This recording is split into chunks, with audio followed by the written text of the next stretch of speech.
में 11 बजे के 11 ब्रेकिंग के साथ शुरुआत। पहली ब्रेकिंग, हिमाचल में विधानसभा चुनाव के लिए बीजेपी ने संकल्प पत्र जारी किया। बीजेपी ने संकल्प पत्र में 11 वादे किए। जेपी नड्डा ने कहा, हमने जो वादे किए थे वो तो पूरे किए ही, इसके अलावा भी बढ़कर काम किया। प्रधानमंत्री आवास योजना के तहत हजारों को आवास दिया। जेपी नड्डा ने कहा, हिमाचल में यूनिफॉर्म सिविल कोड लागू करेंगे। 5 नए मेडिकल कॉलेज खोलने का वादा किया। युवाओं को स्टार्टअप योजना का वादा किया। इसके अलावा बीजेपी ने हर विधानसभा में मोबाइल क्लिनिक खोलने का भी वादा किया। दूसरी ब्रेकिंग, बिहार, यूपी, महाराष्ट्र समेत 6 राज्यों की 7 विधानसभा सीटों के उपचुनाव की मतगणना जारी है। जिन 7 सीट पर बीजेपी और क्षेत्रीय पार्टियों के बीच मुकाबला है, उनमें से 3 भगवा दल के पास थी, जबकि 2 सीट कांग्रेस के पास थी। शिवसेना और आरजेडी के पास एक-एक सीट थी। गोपालगंज और मोकामा में दिलचस्प मुकाबला है, तो अंधेरी सीट पर शिवसेना की साख का सवाल है। वहीं हरियाणा की आदमपुर सीट पर भजनलाल के पोते भव्य बिश्नोई की किस्मत दांव पर है। आदमपुर सीट पर साल 1968 से भजनलाल परिवार का ही कब्जा रहा है। तीसरी ब्रेकिंग, उपचुनाव में सबसे दिलचस्प मुकाबला बिहार में चल रहा है। गोपालगंज और मोकामा सीट पर उपचुनाव के लिए काउंटिंग जारी है। बीजेपी और आरजेडी कार्यकर्ता मतगणना केंद्रों पर जमे हुए हैं। गोपालगंज में शुरुआती रुझानों में बीजेपी आगे चल रही है, तो मोकामा में आरजेडी बड़े अंतर से आगे है। बिहार के उपचुनाव में मुख्य मुकाबला बीजेपी और आरजेडी के बीच है।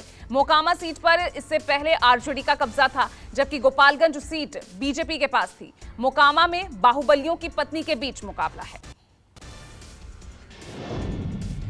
चौथी ब्रेकिंग का रुख कर लेते हैं। चुनाव की तारीखों के ऐलान के बाद आज पहली बार गुजरात जाएंगे पीएम नरेंद्र मोदी। दक्षिण गुजरात के कपराडा में एक चुनावी सभा को संबोधित करेंगे। इसके अलावा पीएम मोदी सौराष्ट्र क्षेत्र के भावनगर में आयोजित एक सामूहिक विवाह कार्यक्रम में भी शामिल होंगे। पापानी परी लग्न उत्सव के नाम से आयोजित इस सामूहिक विवाह सम्मेलन में अपने पिताओं को खो देने वाली लड़कियों की शादी करवाई जाएगी, जहां पीएम मोदी इन लड़कियों को आशीर्वाद देंगे। पांचवी ब्रेकिंग, हिमाचल चुनाव में बीएसपी सुप्रीमो मायावती की भी एंट्री हो गई है। कार्यकर्ताओं और लोगों में जोश भरने के लिए मायावती बद्दी में रैली को संबोधित करेंगी। बीएसपी ने भी पंजाब के 30 बड़े चेहरों को प्रचार के मैदान में उतारा है। बीएसपी ने इस बार विधानसभा की 68 सीटों में से 55 सीटों पर उम्मीदवारों को उतारा है। छठी ब्रेकिंग, दिल्ली एनसीआर की हवा में गुणवत्ता आज भी बेहद खराब है। नोएडा का AQI लेवल 349, जबकि गुरुग्राम का AQI 304 दर्ज किया गया, जो कि बहुत खराब कैटेगरी में आता है। मौसम विभाग के मुताबिक हवाओं का रुख बदलने से प्रदूषण के स्तर में मामूली सुधार हुआ है। दिल्ली एनसीआर में प्रदूषण के कारण हालात इतने बेकाबू हो गए हैं कि राष्ट्रीय राजधानी में सभी प्राइमरी स्कूलों को बंद करने और सरकारी दफ्तरों में वर्क फ्रॉम होम तक के नियम लागू कर दिए गए हैं। दिल्ली में ट्रकों की एंट्री पर पाबंदी लगा दी गई है। दिल्ली में अब सिर्फ CNG और इलेक्ट्रिक ट्रकों को ही एंट्री मिल रही है।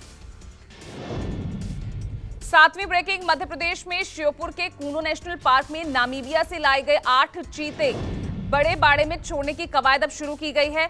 8 चीतों में 2 चीतों को बड़े बाड़े में छोड़ दिया गया है। चीतों का क्वारंटीन पीरियड खत्म हो गया है। दोनों चीते जंगल में टहलते नजर आए। जंगल में घूमते हुए चीतों की तस्वीरें CCTV में कैद हुई है। पीएम मोदी ने चीतों के क्वारंटीन पीरियड खत्म होने पर ट्वीट कर खुशी जाहिर की है। पीएम मोदी ने ट्वीट कर लिखा, मुझे खुशी है कि सभी चीते स्वस्थ और एक्टिव हैं।